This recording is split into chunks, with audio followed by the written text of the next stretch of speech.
Assalamualaikum warahmatullahi wabarakatuh.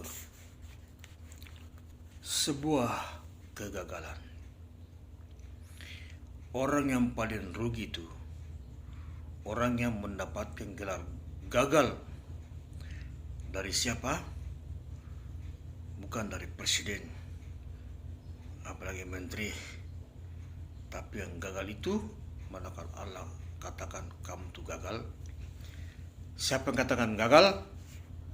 Allah Subhanahu wa Ta'ala. Siapa orang gagal itu? Orang gagal, orang yang tidak mau menerima Allah sebagai Tuhannya. Itu orang yang gagal, gagal dunia, gagal akhirat. Kasihan. Maka jadi orang yang beruntung. Apa syaratnya?